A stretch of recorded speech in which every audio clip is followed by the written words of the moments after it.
Good morning friends, story stream YouTube channel पर आप सभी का स्वागत है। आज की इस वीडियो में हम डिस्कशन करने वाले हैं आज के कुछ इंपॉर्टेंट करंट अफेयर्स के बारे में। तो चलिए शुरू करते हैं, देखते हैं आज का पहला current affair. OCA elect Sheikh Talal as new president. जो ओलंपिक काउंसिल ऑफ एशिया है उन्होंने इलेक्ट किया है शेख तलाल को उनका नया प्रेसिडेंट इलेक्ट किया है। जो कुवैत के शेख हैं Talal Fahad Al Ahmad Al Sabah has been elected as the new president of Olympic council of Asia. जो ओलंपिक काउंसिल ऑफ एशिया है उन्होंने इलेक्ट किया है किसे? कुवैत के जो शेख हैं Talal Fahad Al Ahmad Al सबा, उनको अपना नया प्रेसिडेंट के रूप में उनको अपॉइंट किया है। किसने? ओलंपिक काउंसिल ऑफ एशिया ने उनको अपॉइंट किया है। जो शेख तलाल है वो रिप्लेस करेंगे उनके जो ओल्डर ब्रदर है शेख Ahmad Al Fahad Al Sabah who led the OCA for 30 years until 2021। जो 2021 तक लगभग 30 साल तक जो उसके प्रेसिडेंट रहे हैं, कौन? उनके जो ब्रदर है शेख अहमद अल फहद अल सबा, उनको वो रिप्लेस करेंगे। द 58 और Sheikh Talal beat Kuwait Husain Al Musallam the organisation director general and president of world aquatic at the OCA general assembly in Bangkok.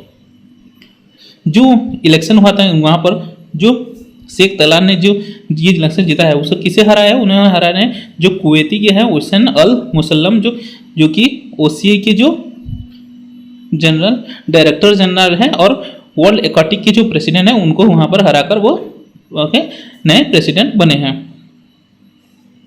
जो ओलंपिक काउंसिल ऑफ एशिया उसका headquarter कहाँ है? उसका headquarter है Kuwait city, Kuwait में है। उनका president है अल फहद अल अहमद अल सबा जो अभी हाल ही में बने हैं। और मेंबरशिप है जो उनका वो 45 नेशनल ओलंपिक कमिटीज जो है वो वहाँ के मेंबर्स हैं।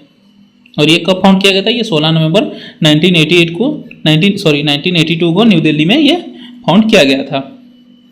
तो चलिए देखते हैं हमारा नेक्स्ट करंट अफेयर। लक्ष्य Sen win 58th Canada open 2023।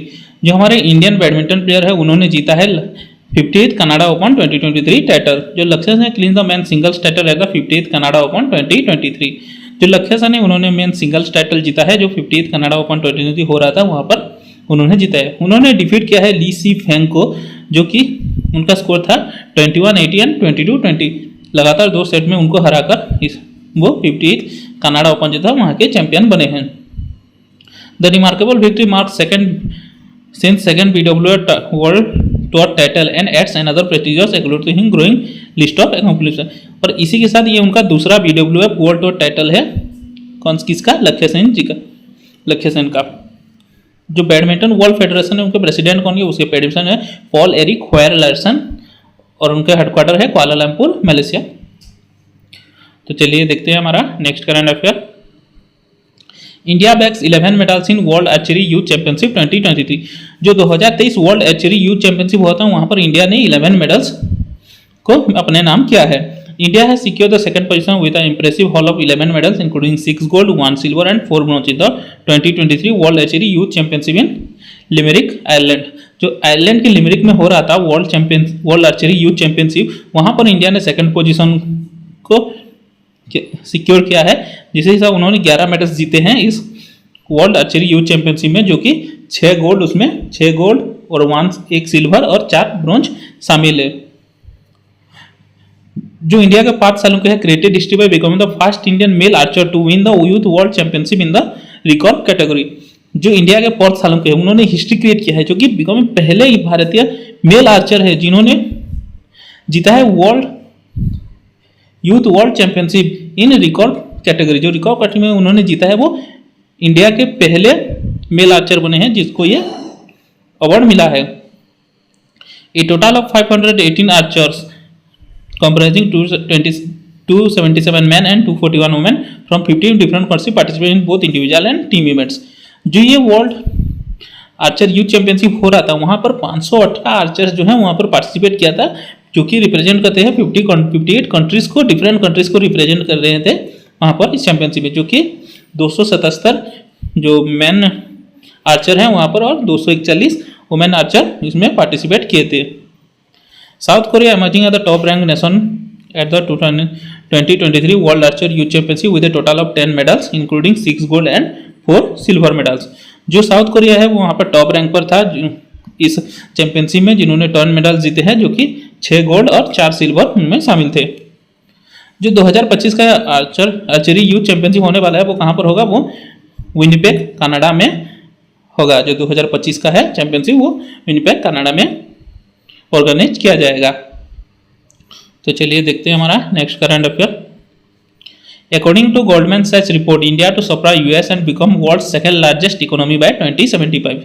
जो गोल्डमैन सच में है, उन्होंने एक रिपोर्ट प्रोड्यूस किया है जो कि कह रहे हैं कि इंडिया जो है वो 2075 तक यूएस को सरपास करके वर्ल्ड का दूसरा लार्जेस्ट इकोनॉमी बनेगा। जो गोल्डमैन सैक्स एनालिसिस प्रोजेक्ट है India to become the world second largest economy by 2075, 2075 तक जो है इंडिया वर्ल्ड का सेकंड लार्जेस्ट इकोनॉमी बनेगा, जिसको यूएस को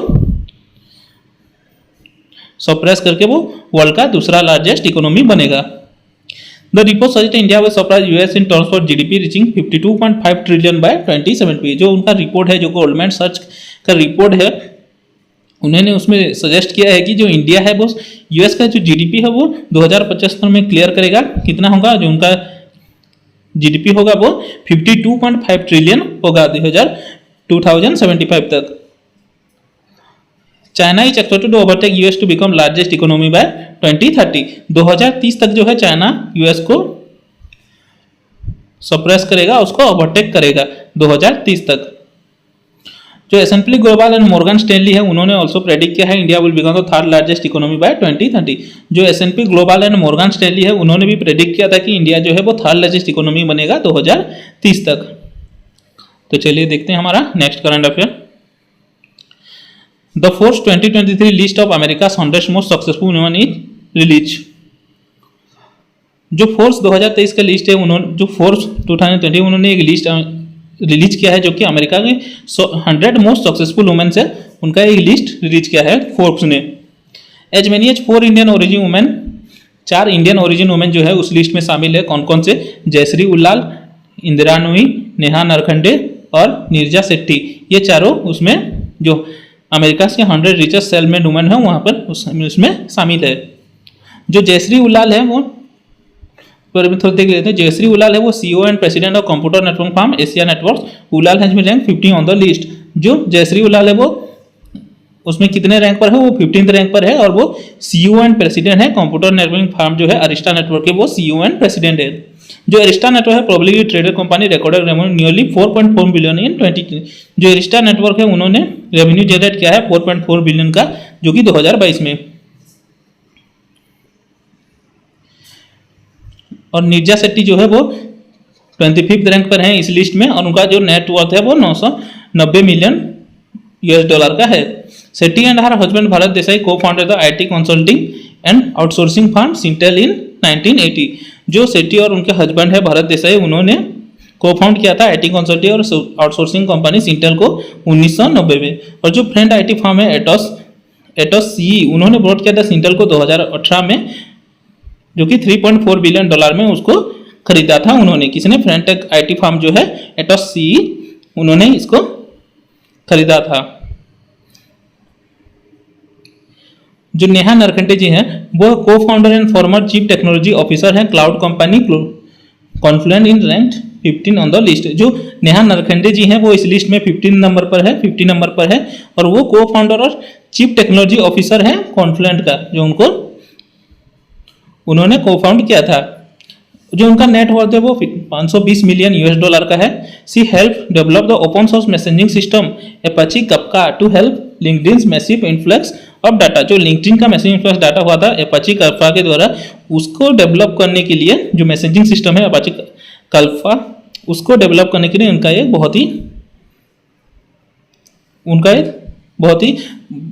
रोल बहुत ही शानदार रोल था उसमें। In March 2020 Narkhede announce a new company a fraud detection firm of Kylar. जो नेहा नरखंडे जी है उन्होंने अनाउंस किया था उनका जो नया कंपनी है फ्रॉड डिटेक्शन फर्म, वो मार्च 2023 को उन्होंने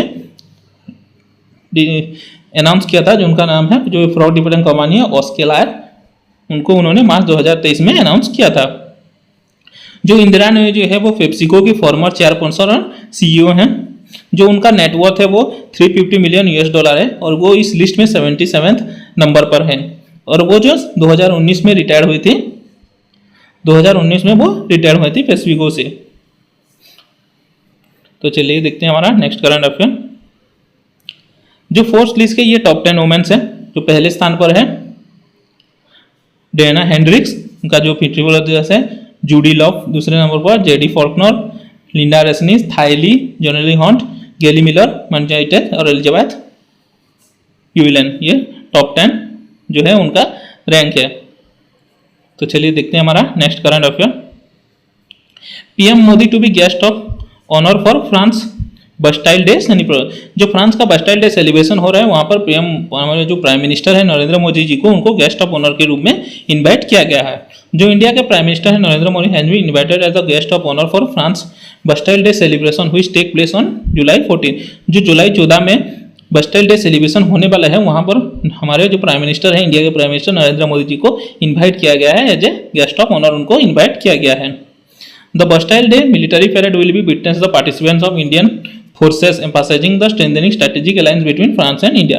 जो ये परेड होने वाला है बस्टाइल डे मिलिट्री परेड जो होने वाला है वहां पर हमारे जो इंडियन फोर्सेस हैं वो उसमें पार्टिसिपेट करेंगे और ये एक स्ट्रेंथन करेगा जो स्ट्रेटेजिक अलायंस है हमारे इंडिया और फ्रांस के बीच में, उसको स्ट्रेंथन करने के लिए, उसको मजबूत करने के लिए ये जो इंडिया के एयरफोर्स है उसमें पार्टिसिपेट करेंगे। जो बस्टाइल डे है वो celebrated annual July 14 hold historical significance of France. जो ये बस्टाइल डे मनाया जाता है जुलाई से को, ये हर साल मनाया जाता है और वो एक हिस्टोरिकल सिग्निफिकेंस कैरी करता है फ्रांस के लिए। It commemorates the storming of Bastille prison by revolutionary insurgent in 1799 a private event in French revolution. जो फ्रेंच रिवॉल्यूशन के टाइम पे जो हुआ था एक रेवोल्यूशनरी इंसर्जेंट बस्टाइल प्रिजन में, उसी को ये कॉमेमोरेट करता है, जो हर साल मनाते हैं उसको ये कॉमेमोरेट करता है। फ्रांस के प्राइम मिनिस्टर कौन है? फ्रांस के प्राइम मिनिस्टर है एलिजाबेथ बॉन और उनके प्रेसिडेंट है इमानुएल मैक्रोन। तो चलिए देखते हैं हमारा next current affair. Dell joins Intel to launch AI skills lab in India. जो डेल है वो इंटेल से ज्वाइन करके लॉन्च करना है AI skill lab in India. AI skill lab launch करने वाला है इंडिया, जो कि डेल ज्वाइन करेगा इंटेल के साथ मिलकर, ये एआई स्किल लैब डेवलप करेंगे। जो डेल टेक्नोलॉजी है Intel have joint forces to establish artificial intelligence lab in Telangana institute. जो तेलंगाना इंस्टीट्यूट है वहां पर एक आर्टिफिशियल इंटेलिजेंस का लैब एस्टैब्लिश करने जा रहे हैं। डेल टेक्नोलॉजीज और इंटेल है दोनों मिलकर ये एस्टैब्लिश करेंगे। The partnership aim to bridge the digital skill gap and empower students at Lord's Institute of Engineering and Technology in Telangana by integrating Intel's AI for Youth program into their curriculum। ये जो partnership किया गया है del और Intel के द्वारा, वो जो डिजिटल स्किल गैप है और स्टूडेंट को एम्पावर करने के लिए जो Lord's institute of engineering and technology है तेलंगाना में, वहां पर वो इंटीग्रेट करेंगे। इंटेल का जो AI फॉर यूथ प्रोग्राम है उसको वहां पर इंटीग्रेट करेंगे। This initiative seeks to prepare students for the industry with necessary expertise for the future job market and foster an AI ready ecosystem on campus। ये जो initiative है वो prepare करेगी स्टूडेंट्स को, जो हमारे फ्यूचर में जो जॉब मार्केट होगा, जो AI का जो जॉब मार्केट होगा उसमें किस तरह वो काम कर सकते हैं, जो नेसेसरी एक्सपर्टीज होगा उसमें प्रोवाइड किया जाएगा स्टूडेंट्स को, और जो AI इकोसिस्टम रहेगा उसमें वहां पर कैंपस में उसको प्रोवाइड किया जाएगा। The partnership includes the training provided by Intel selected teachers, enabling them to affiliate educated students on AI concept। जो ये पार्टनरशिप है वो इंक्लूड करेगी training provided Intel selected teacher, जो इंटेल के द्वारा सिलेक्टेड गए हैं टीचर्स उनको ट्रेनिंग प्रोवाइड किया जाएगा और वो एनेबल करेंगे them to effectively educate students on AI concept, और वो स्टूडेंट्स को एजुकेट करेंगे जो AI कॉन्सेप्ट के बारे में उनको एजुकेट करेंगे और उनको पढ़ाएंगे। Student will be benefiting from 170 hours of AI curriculum, which includes boot camps, AI thons, virtual showcase and other activities designed to enhance their AI skills। और इसी इनिशिएटिव के तहत, पार्टनरशिप के तहत जो है स्टूडेंट को बेनिफिट ये मिलेगा कि वो 170 घंटे का AI सर्कुलम उनको मिलेगा, which includes जो कि बूट कैंप्स होगा, उसमें AI थॉन्स होगा, जो वर्चुअल शोकेस होगा, AI तो हमारी वर्चुअल मार्केट है आपको पता ही है, और जो अदर एक्टिविटीज होगा design to enhance their AI skills को एनहांस करने के लिए ये सब उनमें प्रोवाइड किया जाएगा। डेल के CEO कौन है? डेल के CEO है मिचेल एस डेल और CEO ऑफ इंटेल है पैट्रिक प्ली जलसिंगर। तो चलिए देखते हैं हमारा नेक्स्ट करंट अफेयर। नारी अदालत, women only courts for alternative dispute resolution. जो नारी अदालत है वो एक वुमेन ओनली कोर्ट्स फॉर है अल्टरनेटिव डिस्प्यूट रेजोल्यूशन के लिए एक नारी अदालत को बनाया गया है गवर्नमेंट ऑफ इंडिया के द्वारा।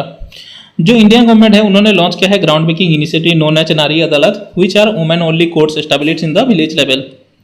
जो इंडिया गवर्नमेंट है उन्होंने एक लॉन्च किया है, एक इनिशिएटिव को लॉन्च किया है जो कि नारी अदालत के नाम से जाना जाएगा, which are women only courts establish at the village level, जो कि वुमेन ओनली कोर्ट्स होगा जो कि विलेज लेवल में एस्टैब्लिश किया जाएगा उसे। This could serve as alternative dispute resolution forum for issues such as domestic violence, property rights and challenging the patriarchal system। जो ये कोर्ट्स है वो डिस्प्यूट जो होते हैं वो उसको ऑल्टरनेटिव प्रोवाइड करेंगी, इश्यूज उसमें प्रोवाइड वो देखेंगी सच इश्यूज जो कि डोमेस्टिक वायलेंस होगा, प्रॉपर्टी राइट्स होगा, जो चैलेंजिंग द पार्टिजियल सिस्टम होगा, उसके जो इश्यूज होंगे वहां पर वो सॉल्व किए जाएंगे, उस कोड में सॉल्व किए जाएंगे और उसको सॉल्व किया जाएगा वहां पर। जो ऑल्टरनेट डिस्प्यूट रेजोल्यूशन है वो क्या है, वो इसके बारे में देख लेते हैं। जो एडीआर है refers to the process settling dispute with involvement of judicial system and formal trials. ये जो एडीआर है अल्टरनेट डिस्प्यूट रेजोल्यूशन है, ये एक प्रोसेस है जो कि हमारा जो जुडिशियल सिस्टम है उसके विदाउट इन्वॉल्व, उसके बिना जो उसके इन्वॉल्वमेंट के बिना जो हम जो प्रोसेस है उसको सेटल करते हैं और जो केस है उसको सेटल किया जाता है उसको एडीआर कहते हैं। It covers various type of matter including civil, commercial, industrial and family disputes. और ये जो एडीआर है वो वेरियस टाइप्स ऑफ मैटर्स को कवर करता है, जो कि सिविल मैटर होगा, कि कमर्शियल होगा, कि इंडस्ट्रियल एंड फैमिली डिस्प्यूट्स होगा, उसी को सब ये डिपेंड करता है। A natural third party assist the parties involve in the communication and reaching A mutually satisfactory resolution. और ये जो अल्टरनेटिव डिस्प्यूट रेजोल्यूशन है उसी के अंडर एक थर्ड पार्टी जो है वो असिस्ट करती है, दोनों पार्टीज को उनके भीतर एक कम्युनिकेशन किया जाता है और उसको रीच किया जाता है एक म्यूचुअली सेटिस्फैक्टरी सॉल्यूशन में, उसको वहां पर रीच किया जाता है और उनको जो प्रॉब्लम होता है उसको एक थर्ड पार्टी के द्वारा सॉल्व किया जाता है। ADR is not advisable and aim to reduce the burden of courts by facilitating cooperative resolution. ये जो एडीआर है वो कोर्ट की जो बर्डन्स हैं उसको कम करने के लिए उसको ये फैसिलिटेट किया गया है।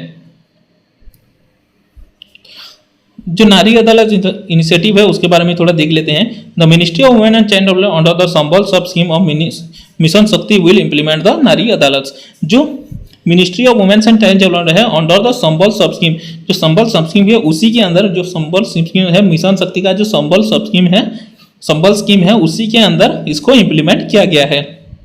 Initially launch eight A pilot project in 50 villager in Assam and Jammu and Kashmir. जो ये पायलट प्रोजेक्ट है वो 50 विलेजेस में लॉन्च किया गया, आसाम और जम्मू कश्मीर के 50 विलेजेस में इसको लॉन्च किया है और इसको टारगेट करते हैं कि अगले 6 महीने तक वो ऑल ओवर कंट्री में उसको एस्टैब्लिश किया जाएगा। Implementation will be collaborative from involving the ministry of Panchayati Raj, the ministry of rural development and common service centre operated by Maiti.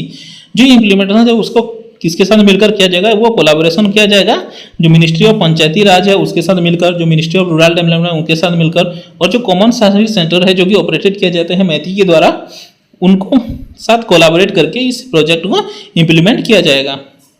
The scheme draw the inspiration from the Parivarik Mahila Lok Adalat people's court of women previously run by the national commission for women. ये जो scheme है वो कहाँ से inspiration अपना लाती है, वो इंस्पिरेशन आती है जो नेशनल कमीशन फॉर वुमेन था उनके द्वारा जो पहले किया गया था पारिवारिक महिला लोक अदालत, जो कि नेशनल मिशन कमीशन के द्वारा किया गया था, रन किया गया था पहले, उसी को ये अपना इंस्पिरेशन से लेकर इसको लॉन्च किया गया है, इस इनिशिएटिव को लॉन्च किया गया है। जो नारी अदालत का स्ट्रक्चर क्या रहेगा, जो नारी अदालत है, each Nari Adalat in a village consist of 7 to 9 members और न्याय सखी। जो हर एक नारी अदालत है वो हर एक विलेज में होगा, वो कंस्टिट्यूट करेगा 7 से 9 मेंबर्स रहेंगे उसमें, जिनको न्याय सखी किया जाएगा और ये ट्रूली वुमेन ही रहेंगे वहां पर। Half of the members will be elected members of the gram panchayat. जो आधे मेंबर्स होंगे, जितने भी मेंबर्स इलेक्ट होंगे उसके आधे मेंबर जो कि हो वो इलेक्ट करे जाएंगे, ग्राम पंचायत के द्वारा इलेक्ट किए जाएंगे। वाइल बाकी जो हाल्फ रहेंगे वो वुमेन विद सोशल स्टैंडिंग्स जो होंगे, जो टीचर्स, डॉक्टर्स और सोशल वर्कर्स जो हैं उनके वो नॉमिनेट किए जाएंगे विलेजर्स के द्वारा। जो आधे हैं वो ग्राम पंचायत से आएंगे और बाकी जो है हमारे जो सोशल स्टैंडिंग है, सोशल वुमेन जो सोशल स्टैंडिंग के होंगे उनको वहाँ पर किया जाएगा, जो कि टीचर्स, डॉक्टर्स, सोशल वर्कर्स जो होंगे उनको वहाँ पर नॉमिनेट किया जाएगा विलेज के द्वारा। द न्याय सखी will select A Mukhya Nyay Sakhi chief legal friend to head the Nari Adalat for a typical 6 month term. जो न्याय सखी होंगे वो सिलेक्ट करेंगे, एक मुख्य न्याय सखी को वो सिलेक्ट करेंगे जो कि हेड होगी उस नारी अदालत की, जो कि 6 साल के टर्म के लिए वो रहेंगी वहां पर। तो चलिए देखते हैं हमारा next current affair. PNB introduce IVR based UPI solution UPI 123 पे। जो पंजाब नेशनल बैंक है उन्होंने अनाउंस किया है, लॉन्च किया है यूपीआई 123 पे an IBR based UPI solution. This offering the line with the digital payment vision 2025 aiming to people India towards a cashless and cardless society. ये जो इनिशिएटिव लॉन्च किया है वो इन view of digital payment vision जो है India का 2025 उसको M करते हुए इसको लॉन्च किया गया, इस इनिशिएटिव को लॉन्च किया गया है जो कि एम करती है पीपुल ऑफ जो इंडिया के पीपुल हैं उनको कैशलेस और कार्डलेस सोसाइटी में को इंक्रीज किया जाए, जो कि इंडिया के जो है वहाँ पर उसको बेनिफिट यूज करने के लिए इसको लॉन्च किया गया है। Apart from PNB, IDFC fast bank, city union bank and NSDL payments bank have also implemented IBR based payment solution. जो पीएनबी बैंक है उससे पहले भी IDFC fast bank, city union bank, NSDL payments bank उन्होंने भी इस IBR based payment solution को implement किया है। जो यूपीआई 123 पे है इनबॉक्स, जो कि उस कैसे यूज करेंगे, जो फॉलोइंग स्टेप्स उसमें हैं। Dial the banks easy to remember IBR number, एक आईबीआर नंबर प्रोवाइड किया जाएगा जिसमें 9188123123 ऐसे नंबर होगा। फिर उसमें हमें चूज में बेनिफिशियरी को किसको पेमेंट करना है उसको चूज करेंगे और ऑथेंटिकेट द ट्रांजेक्शन और उसको ट्रांजेक्शन को ऑथेंटिकेट करेंगे। तो चलिए देखते हैं हमारा next current affair. India US joint operation border sword halts illegal drug shipment via international mail system. जो इंडिया और यूएस ने उन्होंने मिलकर एक जॉइंट ऑपरेशन किया था बॉर्डर स्वॉर्ड के नाम से, जो कि किसके लिए किया है, जो इलीगल ड्रग शिपमेंट था इंटरनेशनल मेल सिस्टम के द्वारा उसको वहां पर फाइंड आउट करने के लिए इस ऑपरेशन को किया गया था।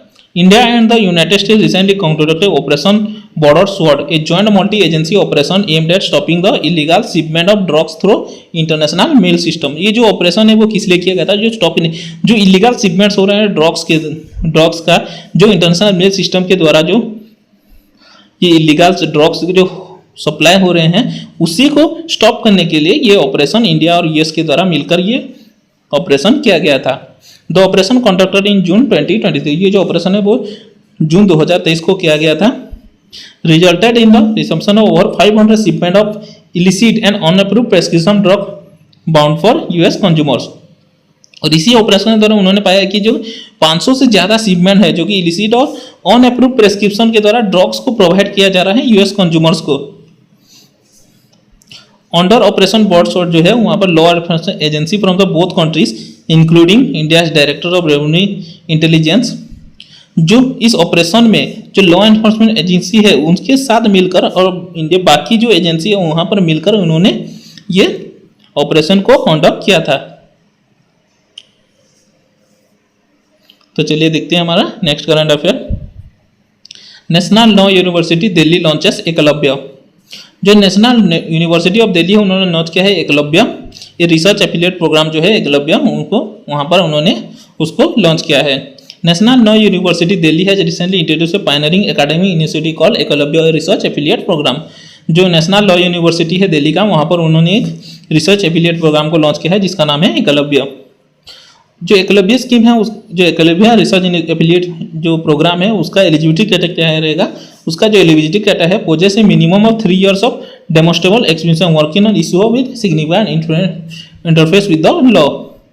जो कि लॉ के है working on issue with the significant law interface जो होगा वहां पर वर्किंग करके जो उनका एक 3 साल का एक्सपीरियंस होना चाहिए इस रिसर्च एफिलिएट प्रोग्राम को करने के लिए। Completion of undergraduate degree at least 3 years prior to the application, और एप्लीकेशन के पहले वहां पर जो अंडर ग्रेजुएट डिग्री है वो 3 साल का होना चाहिए।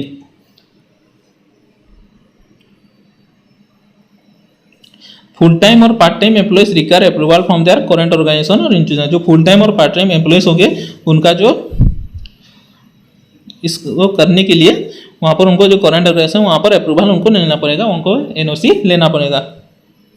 जो सेल्फ एम्प्लॉयड इंडिविजुअल्स, फ्रीलांसर और independent concern must provide a declaration स्टेटिंग their professional status. और जो सेल्फ एम्प्लॉयड इंडिविजुअल्स होंगे, फ्रीलांसर होंगे और जो इंडिपेंडेंट कंसल्टेंट्स होंगे वो अपने जो प्रोफेशनल स्टेटस का है उनका एक डिक्लेरेशन देना पड़ेगा उनको इस रिसर्च एफिलिएट प्रोग्राम को करने के लिए।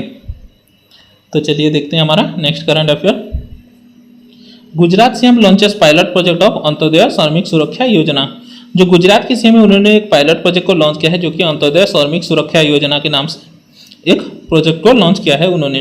जो गुजरात के सीएम है भूपेंद्र पटेल और union minister of state for communication Devu Singh Chauhan, उन्होंने लॉन्च किया है Antyodaya Shramik Suraksha Yojana and accident insurance scheme for Nadiad of Kheda district in Gujarat.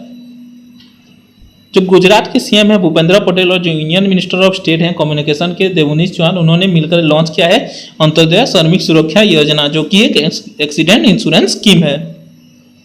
जो अंत्योदय श्रमिक सुरक्षा स्कीम है जिन्हें accident insurance scheme which will provide the financial assistance to the labourers and their family in case of accident happen to them in workplace.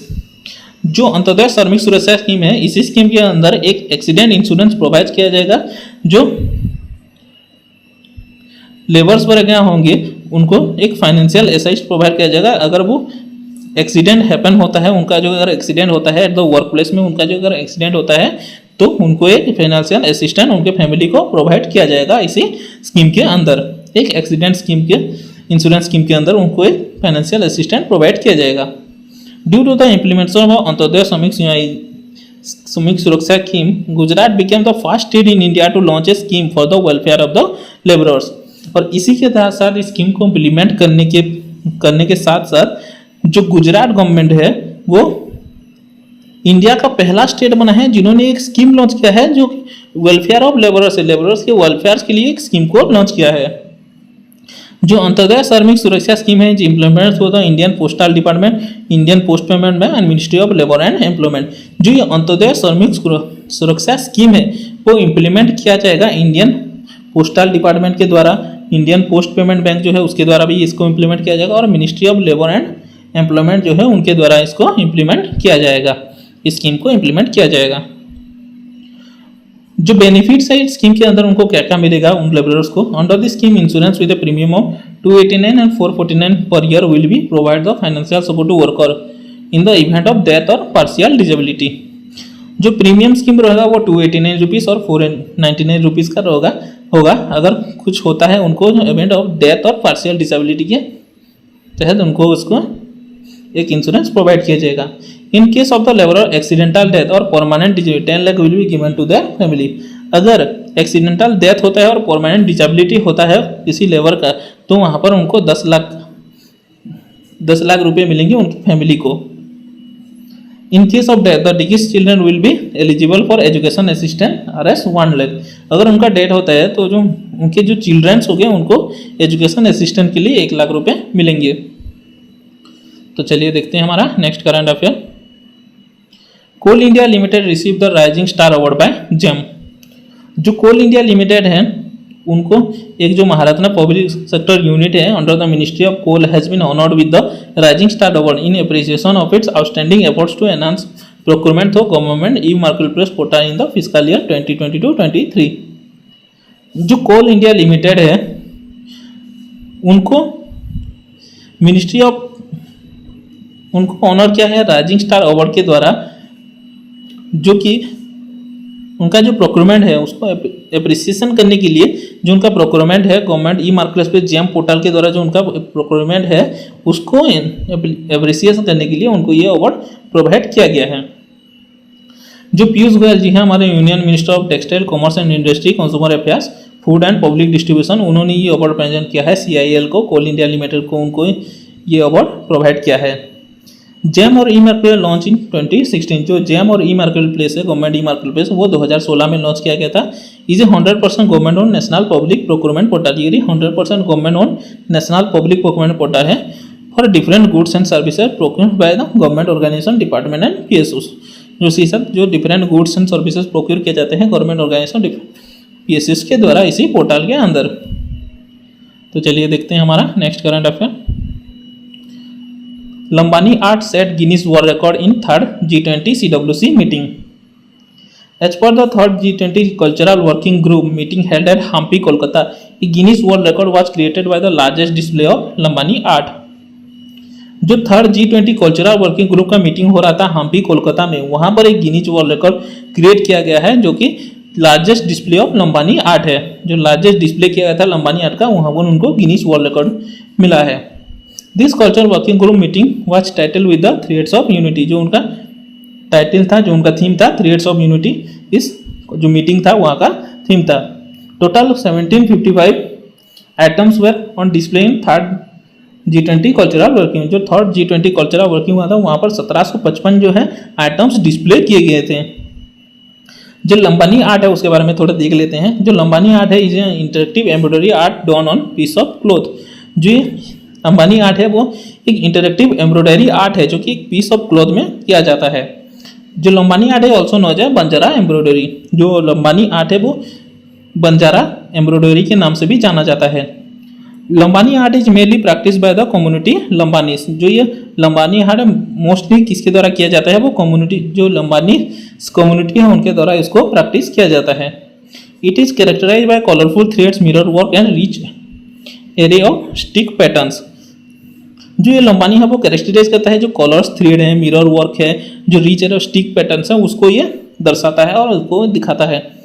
संदूर Lambani embroidery is recognised with a geographical indication tag in 2010। 2010 में जो संदूर Lambani embroidery था उनको जो GI tag मिला था। तो चलिए देखते हैं हमारा next current affair. RBI to introduce UPI QR code for CBDC transaction. जो रिजर्व बैंक ऑफ इंडिया है is set to implement interoperability between its central bank digital currency and the unified payments by the end of this month according to deputy governor T Ravishankar. जो हमारे RBI के deputy governor है T Ravishankar, उनके according जो है जो reserve bank of India है वो इम्प्लीमेंट करने वाला है जो उनका सेंट्रल बैंक डिजिटल करेंसी है और यूनिफाइड पेमेंट इंटरफेस जो है यूपीआई है उनको मिलाकर वहाँ पर इसको इम्प्लीमेंट किया जाएगा, दोनों को मिलाकर इसको इम्प्लीमेंट किया जाएगा। This will be allow customer to use UPI QR codes for transaction using digital currency. और इसी जो मूव है इसी के अंदर जो कस्टमर है यूपीआई क्यूआर कोड जो है उसी के थ्रू जो यूज कर सकेंगे, उनका जो डिजिटल करेंसी है यूपीआई क्यूआर कोड्स के जरिए उसको इस्तेमाल कर सकते हैं। The RBI aims to achieve 1 million CBDC transaction per day by the end of the year, significantly increase the current transaction volume. जो आरबीआई है टारगेट कर रही है कि 1 मिलियन सीबीडीसी ट्रांजेक्शन होगा per day at the end of the year. इसी साल के एंड तक 1 मिलियन सीबीडीसी ट्रांजेक्शन किया जाएगा per day. Customers will able to utilize the single QR code for both UPI and CBDC transaction, ensuring convenience and SLA of years। जो customer है वो utilise कर सकते हैं जो सिंगल क्यूआर कोड है, क्यूआर कोड जो मिलेगा बोथ यूपीआई और सीबीडीसी के लिए उसको वो यूज कर सकते हैं। The interpretive program has already been adopted by 13 banks. और ये जो प्रोग्राम है सीबीडीसी का और यूपीआई का जो एक ही क्यूआर कोड में जो किया जाएगा उसको ऑलरेडी 13 बैंक ने उसको अडॉप्ट कर लिया है। तो चलिए देखते हैं हमारा नेक्स्ट करंट अफेयर।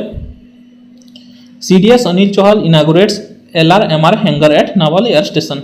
जो हमारे चीफ डिफेंस स्टाफ हैं उन्होंने जो जनरल अनिल चौहान हैं उन्होंने इनागुरेट किया है the LRMR hangar and dispersal at naval air station INS Utkarsh in Port Blair.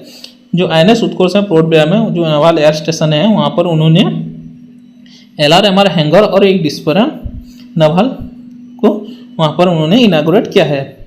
The newly added hangar facility covering an area of 6000 square metre. जो नया हैंगर फैसिलिटी है वो कवर करेगा 6000 स्क्वायर मीटर तक कवर करेगा और is capable of accommodating a combination of P-81 aircraft with Dornier and advance light helicopters. The significant development will be now be provide by Indian navy capability to stage through all types of fixed wing aircraft held in the naval inventory including the highly potent and versatile Boeing P-81 long range maritime reconnaissance aircraft। General Anil है also उन्होंने inaugurate किया है wet basin and rapid jetty at the naval ship repair yard at in Port Blair. जो naval ship repair yard है पोर्ट ब्लेयर पर वहाँ पर जो हमारे जनरल जो सीडीएस जनरल अनिल चौहान जी है उन्होंने इनागुरेट किया है वेस्ट बेसिन और एक रैपिड जेटी को वहाँ पर उन्होंने इनागुरेट किया है। This jetty developed in consortium with IIT Chennai costing over 360 crore. जो ये जेटी है वो डेवलप किया गया है आईआईटी चेन्नई के द्वारा, उनको उनके साथ कंसल्ट करके इसको डेवलप किया जाएगा और जो कि 307 करोड़ का बजट है उसका। तो चलिए देखते हैं हमारा नेक्स्ट करंट अफेयर।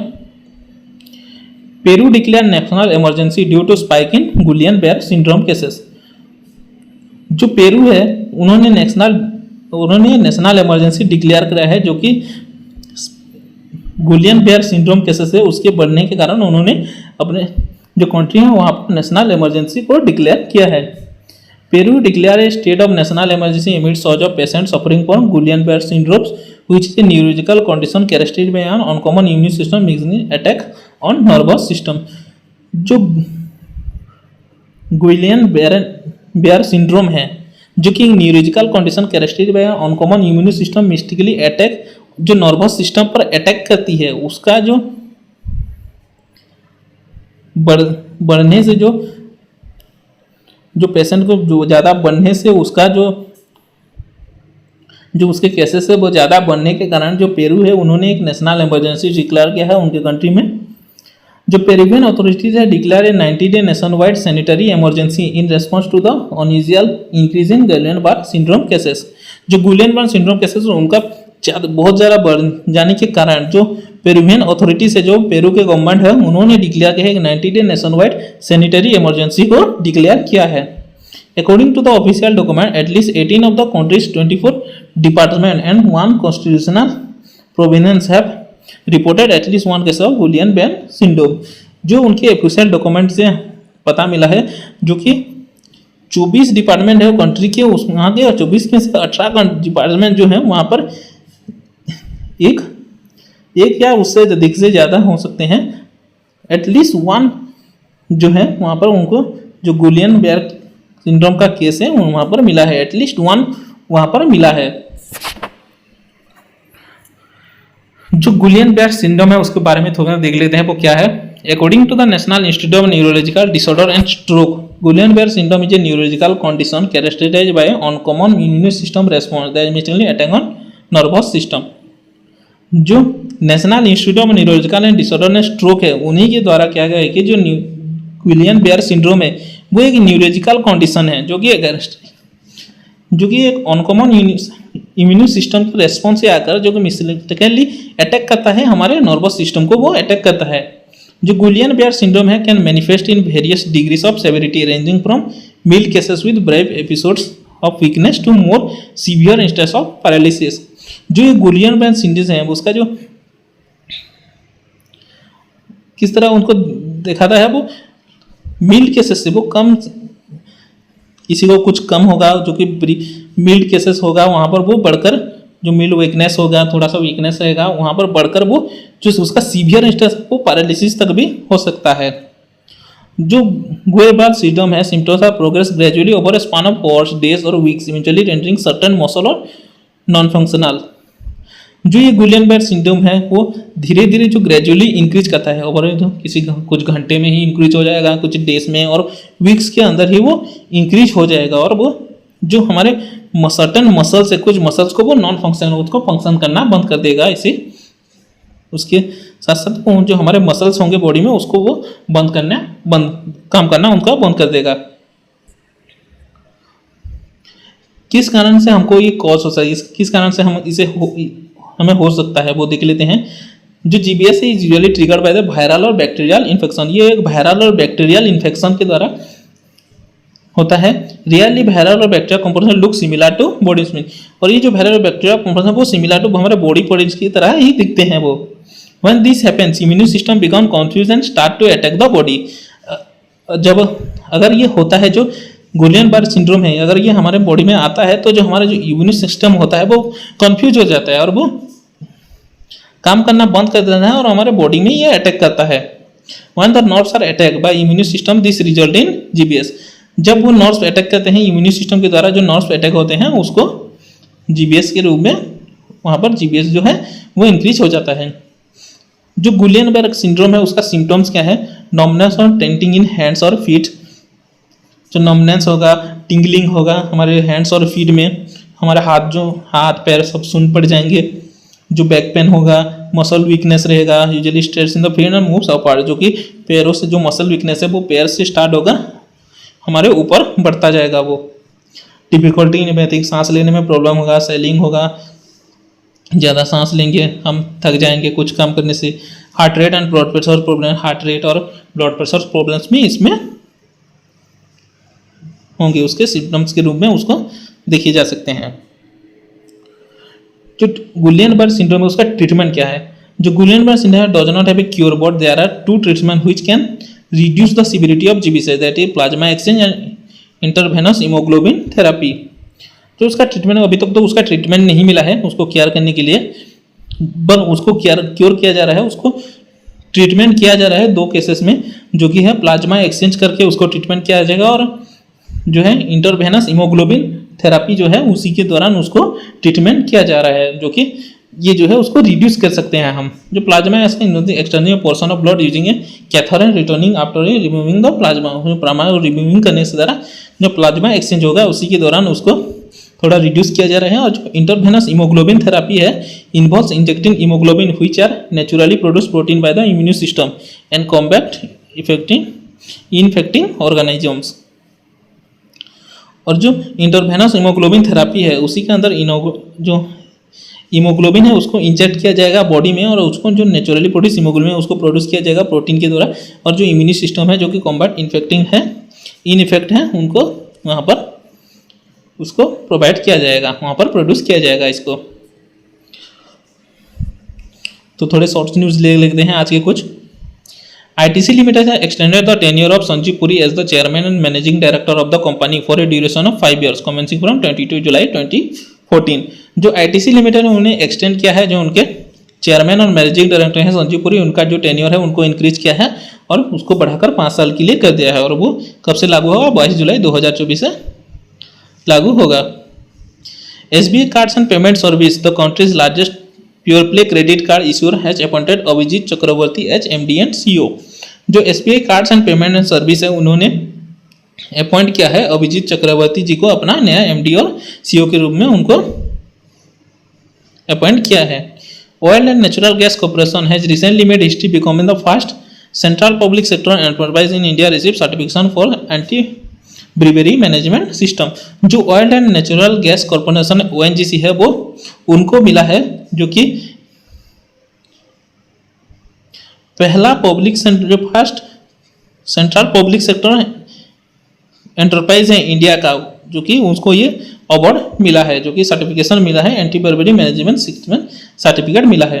ये जो सर्टिफिकेट क्या है वो अवार्डेड किया गया है international accredited certification body insert USA के द्वारा उसको ये सर्टिफिकेट दिया गया है, उनके द्वारा ये सर्टिफिकेशन किया गया है। India won the 34th International Biology Olympia by scoring 4 gold medals at a 8-day event in Al Ain UAE from 2 to 11 जुलाई।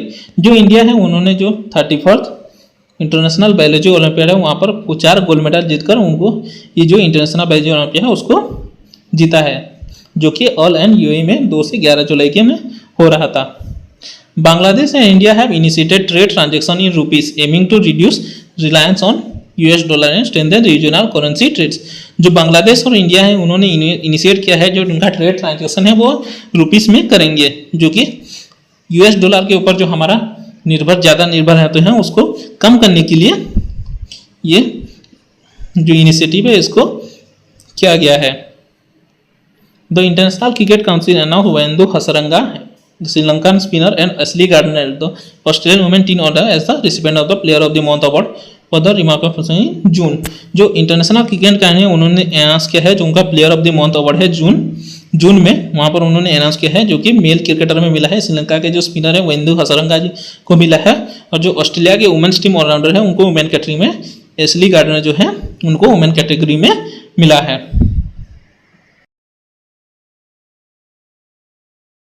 दोस्तों आज के लिए इतना ही। अगर आपको वीडियो अच्छा लगे तो लाइक कीजिए और उसमें कमेंट करके बताएं कि आपको वीडियो कैसा लगा, और अगर वीडियो अच्छा लगे तो अपने दोस्तों के साथ शेयर कीजिए, और हमारे YouTube चैनल को कीजिए सब्सक्राइब और बेल आइकन को कीजिए प्रेस, ताकि हर वीडियो का नोटिफिकेशन आपको पहले मिल सके।